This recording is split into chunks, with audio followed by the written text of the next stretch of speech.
is a community. We're all here.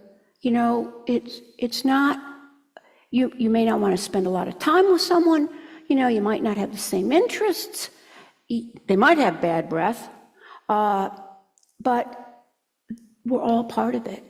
And one of the king's commitments to his community was that whatever people chose as spiritual path, he would do whatever he could to make circumstances possible, you know, to carry it on.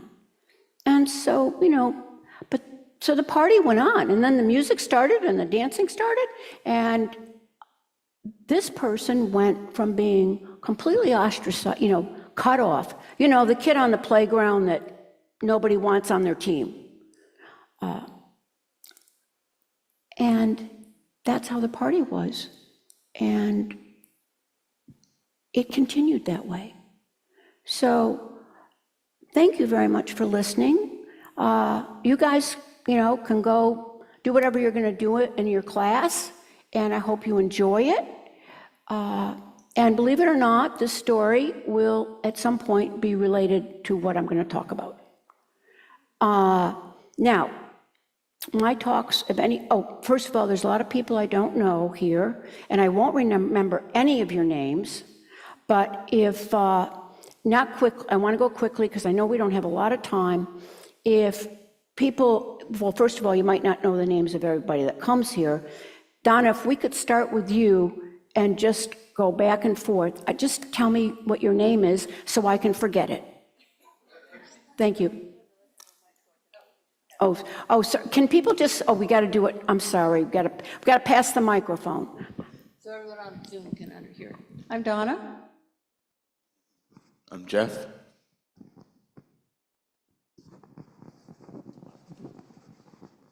I'm Kati. And I'm Royden. Rebecca.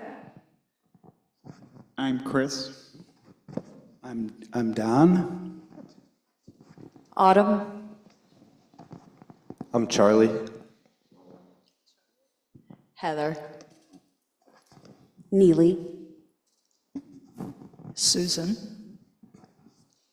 Hetty. Kenny. Aman. Stephen. Michael. Mark. Matt. Shayna. My name is Rainey. Aaron. Maria. Felix. Julie. Hui Mei. Sandy. Marty. Anne. Sandra. Alex. Linda. Sam. Chutso. Did everyone get it?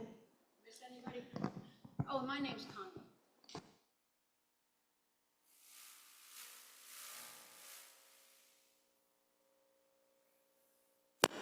Thank you, see? I need a keeper.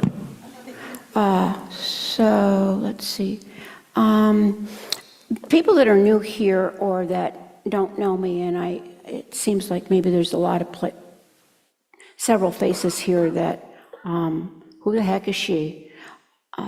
So one of the things that I do that sometimes puzzles people is that I have the privilege of spending, let's see, anywhere from 3 to 4 months up on a place called the St. Lawrence River.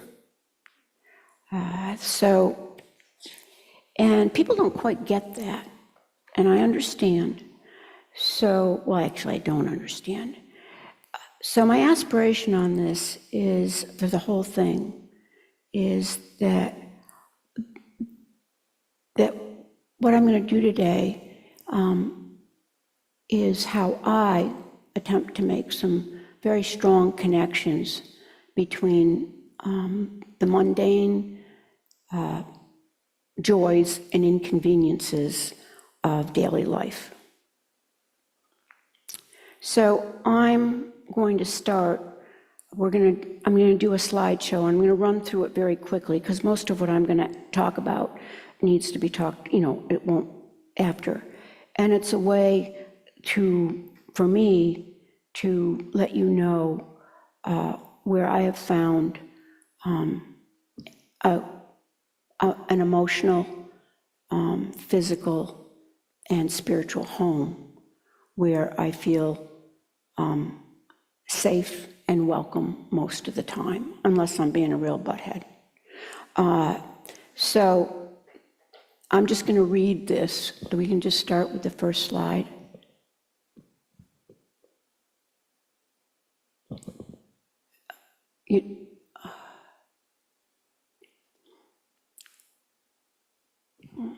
The next slide, I guess that's number 2. Okay.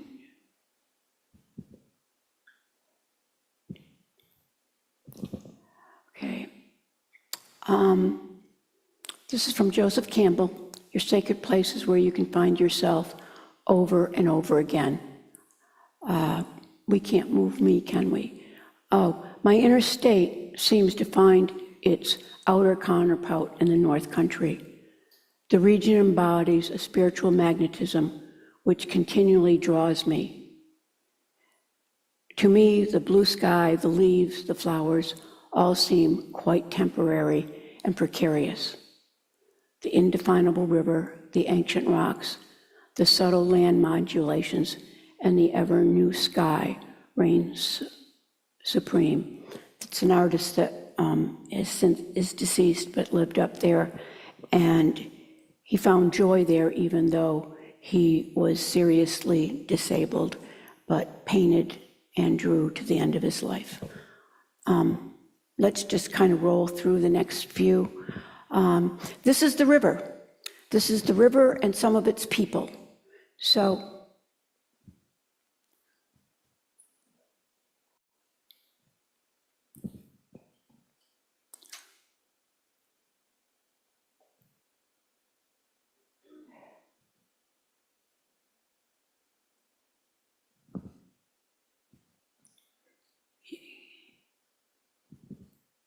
okay, this is sunrise. And it was a place where I used to stay on the river. And so it's a place, so we're going to start with sunrise in my day. Just give me 10 seconds and I'll just shut up and we'll roll on to the next one. This is an antique boat built in 1902. It was a fry. It was built in Raleigh. The gentleman in it is in the 3rd generation of the family. The boats have been in there. And you'll see many antique boats up there. And that is the wedding limousine. He is going to pick up the bride and take her to the island where there's a little chapel and we'll get married. And then very near there, there'll be a big party. So this is just another view of the river that I see often every day. There truly are 1,000 islands in this river. Just keep rolling. And the river is fogged in, and it's a rainy morning, and I don't know if you can see the stream of water. And that's up on a bluff, is in a house up on a bluff. Go ahead. And there's a view of traveling down the river. Both of those things on either side are not the mainland. They're an island, and what's in front of it is an island. One of the islands is, 11 miles long by 3 miles wide. We're not talking, and some of them. And this is what Paul was talking about the bare bones of the earth that show all the time. The morning row, this is Leela and Larry. That's a St. Lawrence skiff, probably about 75, 80 years old. And Leela and Larry row most mornings. And that's me, that's my joy. In the water, at least several times a day, if it's, well, it doesn't matter if it's warm or not. And here's the clarity of the water. I wish my mind was like that. It's not. So, can you keep rolling on? Thank you. And here's just another view of the clarity of the water. And that red is 4 feet underwater. It's not ankle depth. So that's what I'm talking about. And okay, so there's a lot of change in dimension in the river. That boat is over 600 feet long, the ship, and the boat is probably about 25. And it's the St. Lawrence Seaway, and so you see them.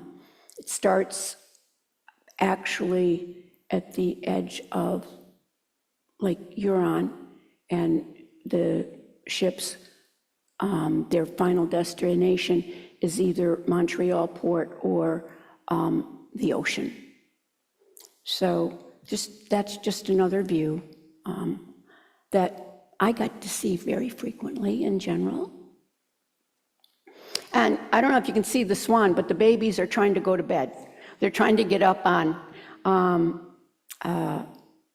problem is that they're an invasive species up there. They're not native, and they're not nice. They don't know how to play well with others. So, this is Shiner. Shiner spends her day fishing for minnows. I don't have a picture of, I think there's a picture of Jordy, a little dog that lives with me. One would say, you know, I have a dog to take care of me. I think it's the other way around. I'm Jordy's servant. And he's too small to really get that deep in the water. So he stays on the gliding swing on the dock and supervises Shiner. This is a storm coming across the river. My mind sometimes, but not as pretty as that. Go ahead. There's sunset, one of the sunsets. There's moonrise. And I have the privilege when I'm on one of the islands, there's a sleeping porch that's screened in, and it has a skylight, and you can see the stars. So I can lay in bed and watch the stars or the moon, but that's from the porch of that place. You can see why this place gives me joy, right? And maybe settles my mind. That's sunrise the day I left this year. Okay. This was my 12th grade math teacher, Father Aubin, who loves to swim as much as I do. He's 90 years old. This is his last summer on the river unless somebody can be with him. And this will be a great loss. And I met him when I was almost 16. And I didn't realize until I re-met him that he was really the beginning of my spiritual path, because his mantra was, where there's love, there's God. And he's a father of the Sacred Heart, and ran a children's camp and so this was him getting out of the water after the last swim before I left. And this is one of my visitors, my first visitors, Olivia, her mom, and myself at my favorite diner. And the next slide, please, it's what we had for breakfast. That's the size of the pancakes, guys. And being very thrifty, they're now up, there's 2 of them that size are $7.50. When I started eating them, 2 of those were $4. So, and that is my next visitors, Alex and Sandra, who I almost killed because I'd leave cupboard doors open because I'm short. And they had to always close the cupboard doors because they would have boinged themselves. Okay. And they were on the right where the Lake Ontario and the St. Lawrence River join. And so they collected rocks and they built something to leave.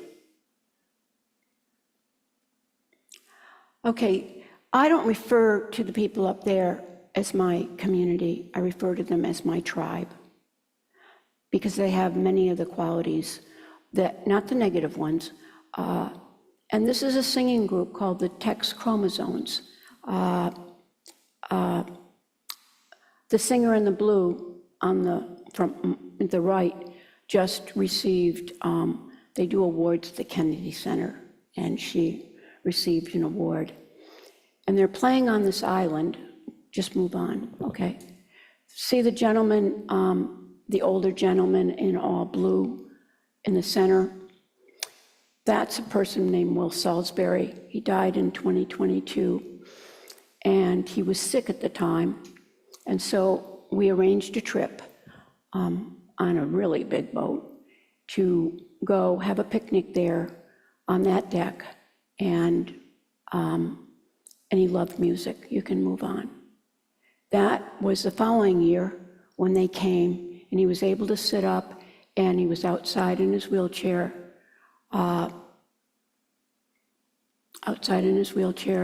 listening, and then he went in on the porch. And I had the privilege with these two women to be on the island. I did 2 or 3 days a week. Peg did the other days, and Luann was always in and out. She was his niece. Had the privilege to help him walk through the last weeks of his life. And so here's some of his art. That is, there's Geordie Dog, and there's a friend of mine. And to give you an idea of the scale of these crows, there are 3 of them that they're steel, Will constructed, and you can see them from 81, Interstate 81. So it was his gift to the community. There's 3 crows, and they're all that big. This is the beginning. He was a steel sculptor, but he did lots of things. This is the beginning of a bear that is a weather vane on a 3rd floor of an old Victorian on an island. But the owner decided they were lonely. So, and I got to hurry up because we got 11:02. So this is Will with the 2 bears that went on the seawall. And I don't know if you can see, you can see the butterfly. So that was the last thing he completed. And and there's just another view, okay. And just you can't see the face of the gargoyle, but that is on the top of a house on an island. And one morning, a bald eagle decided to use it as his perch. And the owner This is disturbing to many people. It's war in the bedroom, and it was done by Will during the ethnic cleansing in Bosnia. A sturgeon, because they can be, 30 feet long, So, and then the next one, and this is his last one. He did this as a gift to the community, and it's steel. It's 9 feet tall. There's now a labyrinth in front of it, and it's on the property of someone, Paul Sapir's wife, and there's an art gallery there, and it was his gift, and you can go there 24 hours a day, 7 days a week, and be in the labyrinth. And this was Mr. Merchant was a friend of Will's. At 85, he retired from being a dairy farmer, right? And he decided he'd always want to be a sculptor. So he went, if you don't even know anything about farmers of that area, that you never let go of a bolt, a screw, anything, because you had to fix everything. And I don't even think duct tape had been invented yet. So this is one of his sculptures. And I just love it because the Amish have a very large community up there. So next one, thanks. That is how Amish gather their hay. That's a lot of work. And here are their vegetables. These are organic strawberries grown by the Amish. I hate to tell you, I know I shouldn't mention money, but they went up to $4 a quart this year. They used to be $2.50. But I mean, these are my blueberries that I picked at an organic blueberry place, and I was really proud of myself because I picked 16 pounds of blueberries in 3 hours. Those are some of their tomatoes, their cucumbers, and a friend of mine, the person, you'll see his house, he is the pie master of the tribe. So all of the fruit that you see, the strawberries, the raspberry, that goes into Jim's pies. So this is an 1898 Queen Anne that's been in a generation of a family for 4 generations. And the reason I'm showing it, and so this is it's that roof that the water was coming off of, but I don't know if you can see that there's a pine tree, and behind it, it's all bare dirt, right? Well, that was all grass pack that became this. No, that's the grass pack, I'm sorry, I wanted you to get a close. And that all had to be pulled by hand. This is the beginning of the garden. And that's the garden when it was done. That's its first year. And it had been his mother's flower garden, and his sister was getting married, and he said to me, I want a garden again. And I said, I think I can do that. And so I did it. This is a view from there, and then that's part of my last morning there. And this is a local artist named Tiza, and I don't know if you can tell, but it's water and the reflection on the water. And so there are many views of the river. And so I finish with, set your life on fire, seek those who fan your flames. And for me, that's what community is.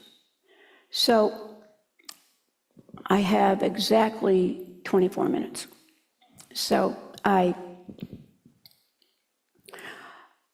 how is this related to anything?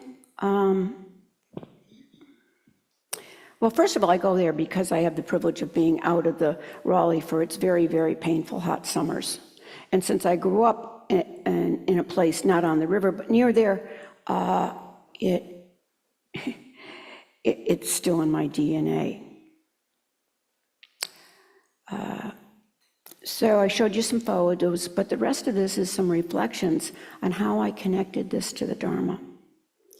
So I thought about what are the threads that ran through this has run through this time on the river.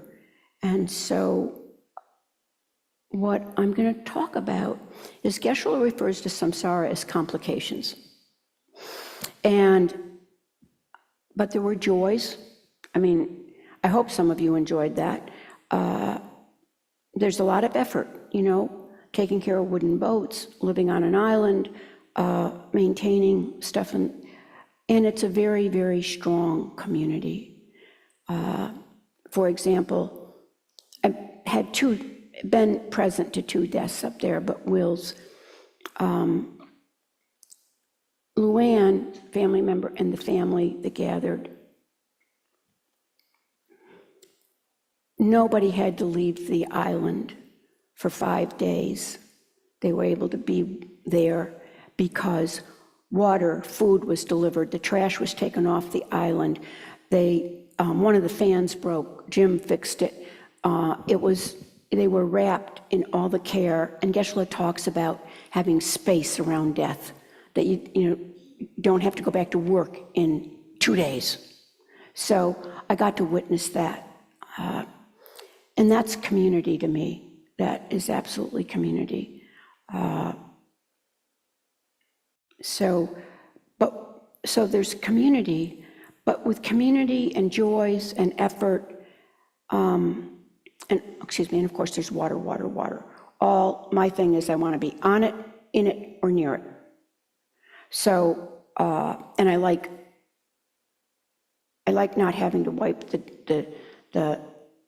the mud off my face when I come out of the water. And matter of fact, I was only in an actual shower 4 times, and I arrived May 3rd and left September 29th. And the rest of the time was in the river. But they were quick baths because I started doing that at 55 degrees. So I saw it as a purification practice. All my impurities were frozen off me. So I hope that people can think about this as, where is your safe, sacred place that nourishes positive seeds in your mind stream and that of others, with people there supporting you? And so with complication, one of the reasons complications arise, but one of the reasons they surprise us is we have expectations. You know, it's going to go smoothly. Jim says no plumbing project can get done without at least 3 trips to the hardware store. You know, anybody that does home projects is probably a frequent flyer at Lowe's, Home Depot, or Burke Hardware. So I want to talk about is even though my summer there was very good, unfortunately, I'm still trying to take off the weight that the pies put on. And the ice cream up there is beyond amazing, I assure you. It's Dairyland. So, but I'm going to tell you some of the complications and how it led to my practice. The day after I arrived, I'm trying to really watch the clock. The day after I arrived, I woke up at 40 degrees and there was no heat in my trailer and there was a leak in the roof. Okay, so what did I do? And I had no cell phone service. It was 0, even though I was told by the T-Mobile that it would be service there would be fine. Okay, so here's the tribe. My neighbor let me use his phone. I called Jim. I called the other Jim. I have Jim H and Jim G. I called the guy that had fixed the roof. I called the gas company, and they said, we can't come till tomorrow. Turn off the gas and leave the trail, and also potentially a gas leak. Well, it turns out there wasn't a gas leak. So they all showed up within 45 minutes. And somebody gave me an offer of heater. They said, no, we can't fix this. The guy that had fixed the roof last fall, there was something that he thought was fine, but it wasn't. And he showed up and patched it for the day within an hour of when I called him. I mean, that's a tribe, guys. And that's a community. And so I know that that's what Geshe-la wants for here. You know, he doesn't want plumbers necessarily, but although there probably are some trying to do the kitchen. But that's what he wants for us, is that kind of support so we can feel safe and have circumstances to practice the Dharma. And so the next thing was I ended up in the hospital. Well, and I was in extreme pain, called one person, they didn't answer, called another person. Well, he likes to drive fast. I think he was like, probably 11 miles away. I think he was at my trailer in about 8 minutes. And unfortunately, the choice of hospitals that the initial emergency room made was very poor. At a local teaching hospital, it's referred to as the slaughterhouse. So I was so resentful, I was so angry. But I got out of there alive. But here's the thing about the resentment that led to not just, first of all, I expected a hospital to be competent. Isn't that a reasonable expectation? Not always true, but, well, it wasn't. Thank God. But what I realized, what eased the resentment was, okay, this is one of the complications Geshe-la talks about. And you have, you know, and you didn't do anything, well, other than karma, I didn't do anything to cause it. But then I thought, what can I do? Well, I started taking off the equipment that didn't work. No batteries in it. and I felt better. And, somebody brought me coffee, because I don't know if you've ever had coffee in a hospital, but it's. So, but that's what I'm talking about, is that I was able, not right away, I assure you, not right away, I was able to go, and then from that to gratitude from the circumstances. Hey, I had health insurance, you know, and people that helped me get there, and the people that took me home. And trying to remember, we have a shirt. Alex is wearing one of them. Geshe-la says, "Think something good," and then the other one is, "Everything changes. That's a fact." And it's so easy for me to forget. So this was my attempt over the summer when I realized the theme of my trying to come back to, like, stop complaining about the weight you gained for the pies, rejoice that you got to eat them, and big pieces.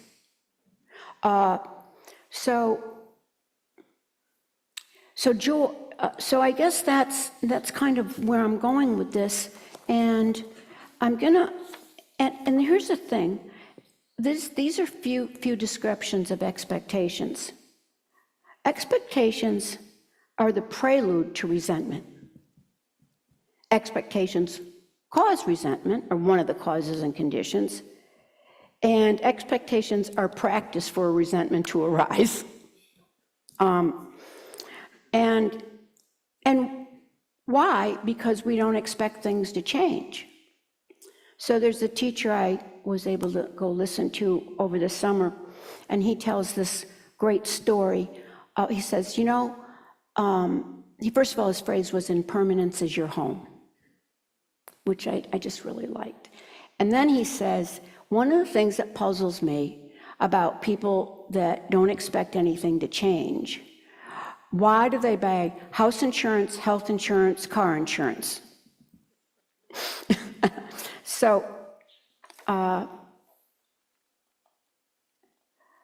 And so here's the thing that I've tried to bring back to Raleigh. So far, not so successfully, but pretty, is that, I'm gonna stop this. I was developing a resentment against technology, and a resentment about the fact I don't have a techno gene in my body, and trying to put together these pictures. And Alex, out of the great generosity of his heart, used his skill, took time out of the precious 2 days that he gets off every week to make it happen. So that, as much as I was upset by it not working, and Alex's thing is always, I'll figure it out, chill, girl, chill. But what I realized in being back in Raleigh is that how expectations pervade my life through the course of the day and can cause me disturbance. For example, when you're at a stoplight, I finally figured out that if you're in a long line, the front of the person, it can be delayed because the person's on their phone or texting, right? But there is an inertia that happens before the line can get going, that pause. Well, suck it up, buttercup. Say a mantra. But that's like a 10-second one. And then there's minute to minute. You're in the grocery store and you always choose the line that the person has a problem in. Tutpan Chodron says, you think you're so wonderful, you let the person in front of you with one object go ahead of you.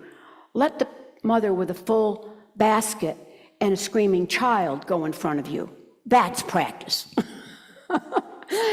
So, and then there's days. T-Mobile, which is the company, I'm not going to go down that rabbit hole of negativity, but I'm still, after 4.5 months, trying to get them to stop charging me for services I don't have. I was just in a storm the first month, but, not joyous effort, but effort.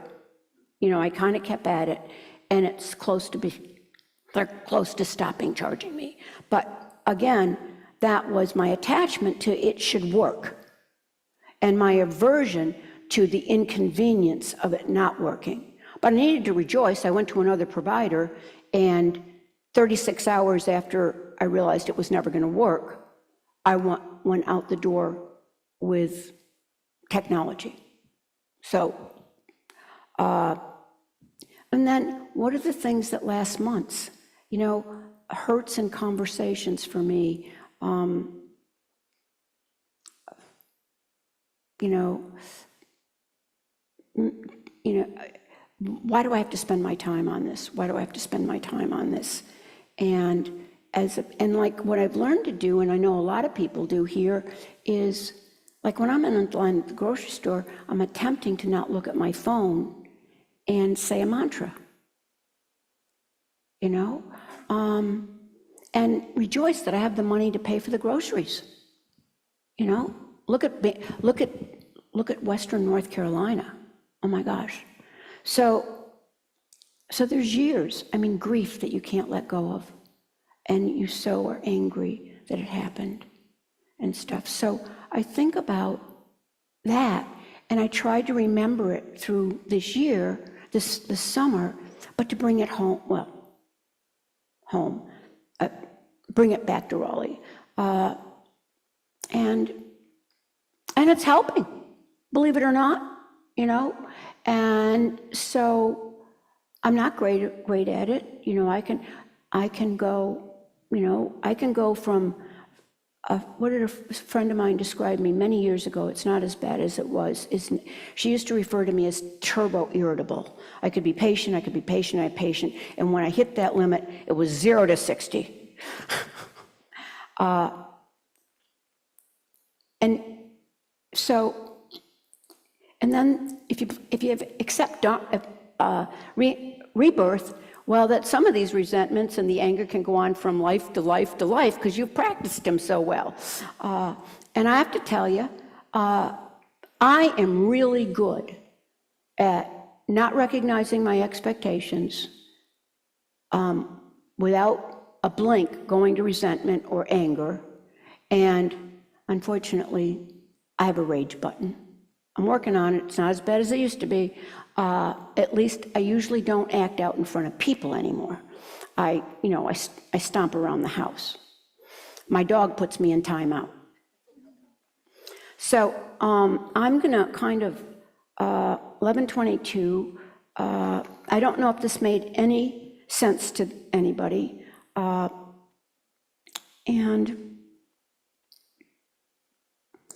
And recognizing, began, as I was writing this and I was going through the slides, it really helped me that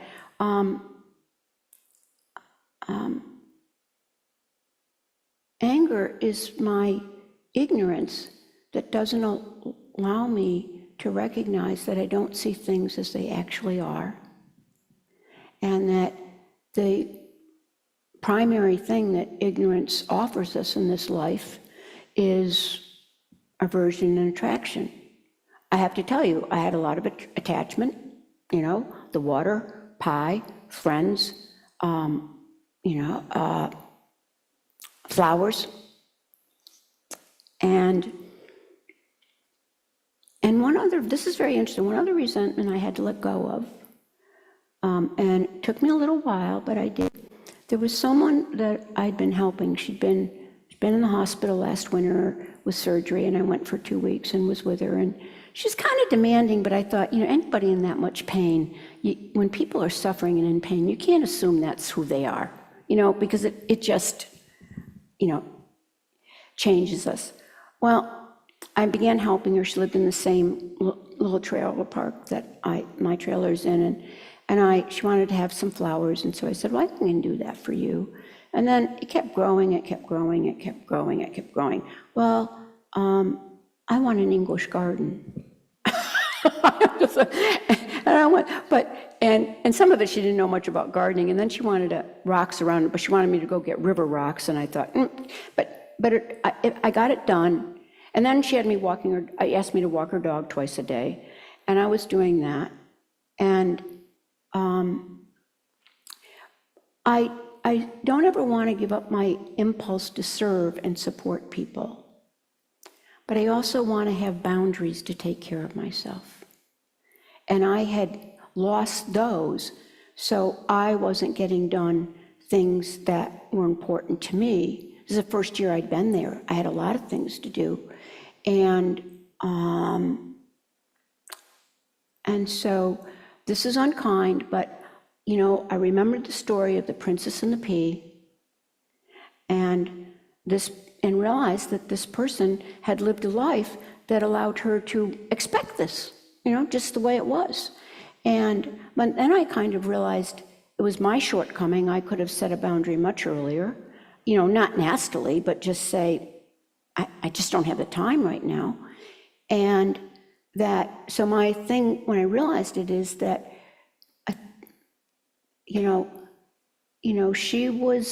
she had really practiced that, and so, but I was able to let it go.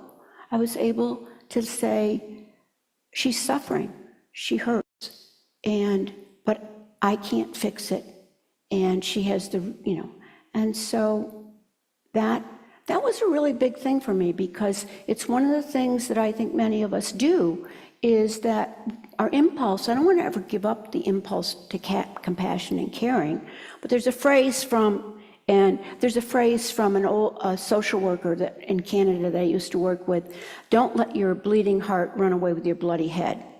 And so, I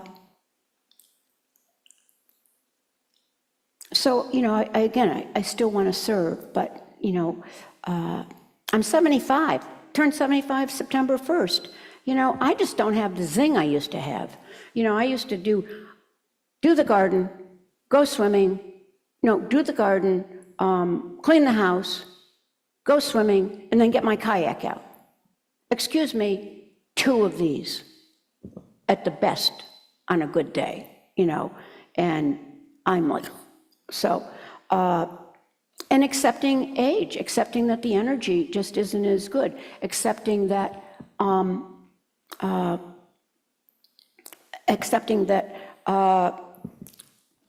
my body just won't do what it used to do, So my mother used to say, she used humor a lot, sometimes kindly, sometimes not so, but she used humor a lot. When she was older, she wore orthotics, she wore hearing aids, she wore dentures, and there was something else, I can't remember what it was.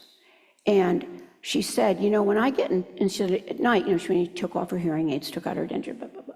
And she said, and I get in bed, and I have to ask myself, where am I? Am I on the dresser, or I am in bed? So I think that's acceptance. So I'm just gonna finish very quickly with a couple of quotes from, of course, Shanti Deva, who else, right?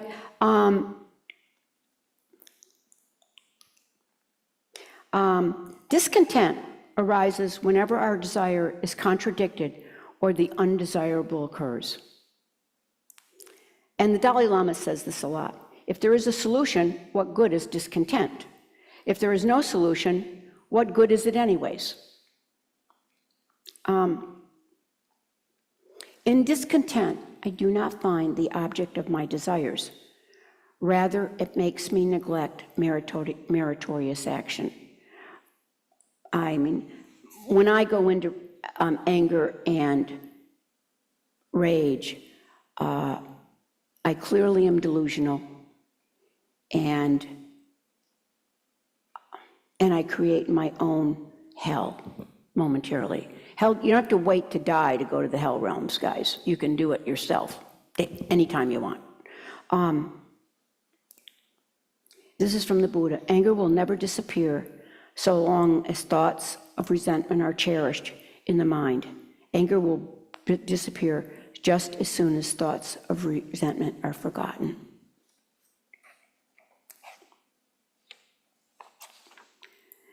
In short, no one lives at ease with anger. It is an enemy which only creates suffering, but whatever makes an effort to overcome it will be able to. I hold out hope for that. You cannot see, I like this one, you cannot see your reflection in boiling water. Similarly, you cannot see the truth in a state of anger. When the water's calm, clarity comes, which is something I get to watch on the river.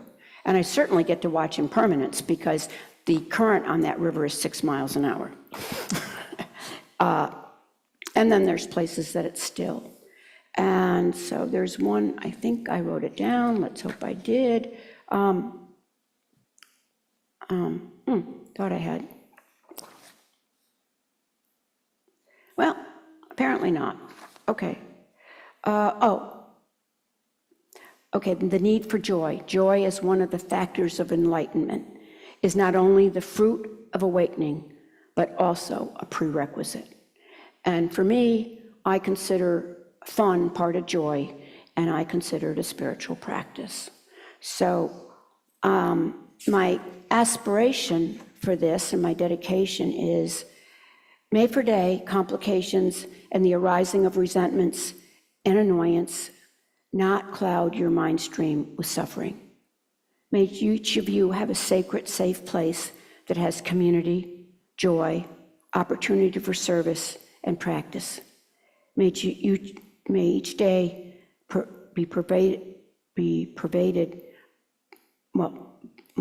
by recognizing that everything changes, that's a fact.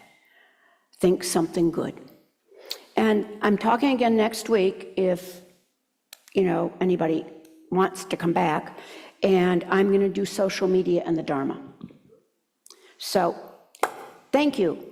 And 11:30 or 11:31, I made it. Woohoo! Thank you. I'm not good at that. Okay. So, Donna, thank you. Thank you all for being here, giving time here. Lama Yeshe used to say when he was walking into a hall, walking in and greeting people, was that thank you, thank you, thank you. I couldn't have shared this without your presence. So you're as much a part of this presentation, for whatever it was worth, as my obsessing over it. Thank you.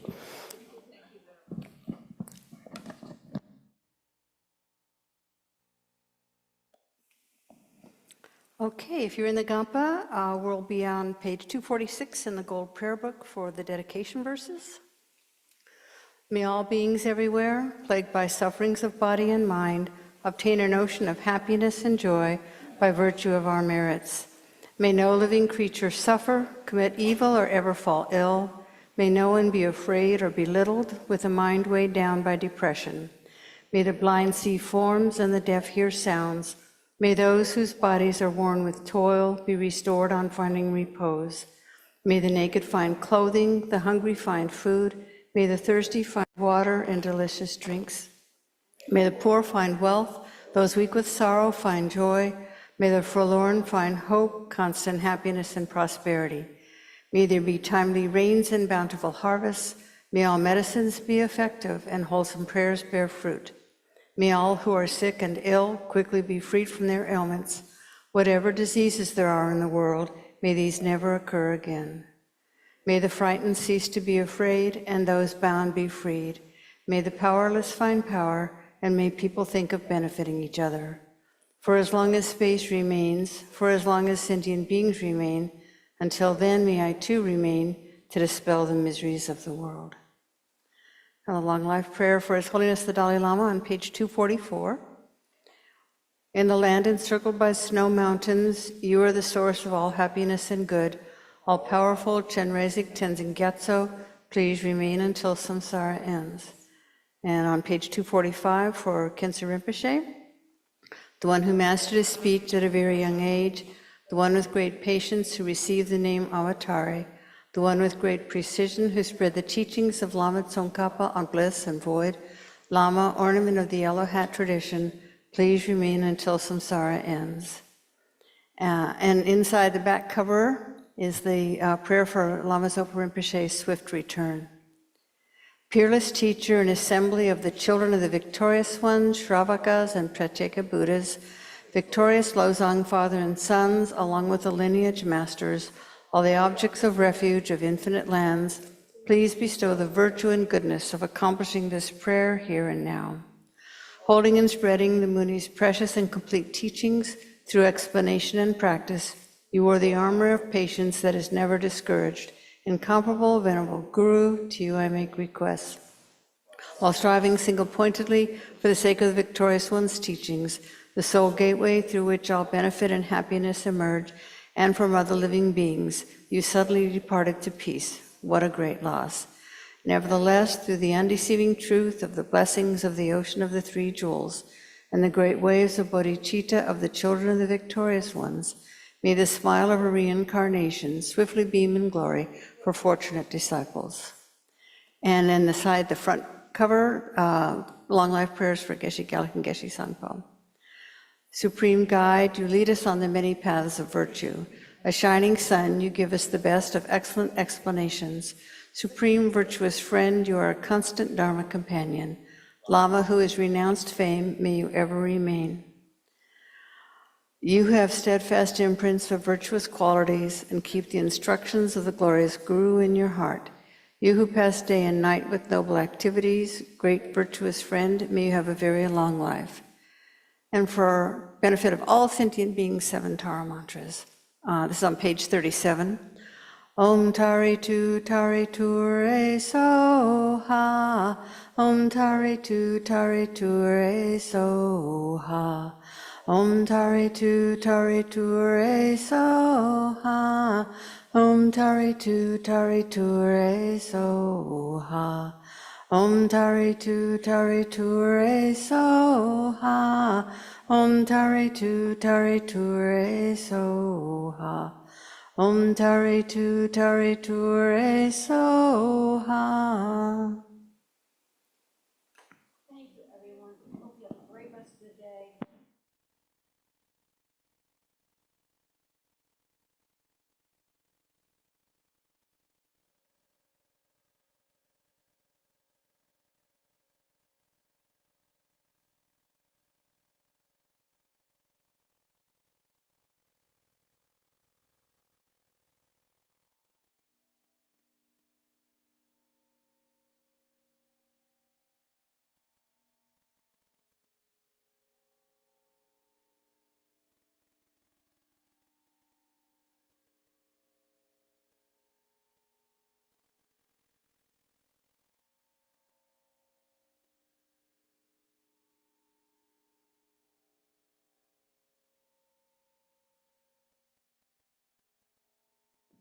Bye, everyone online.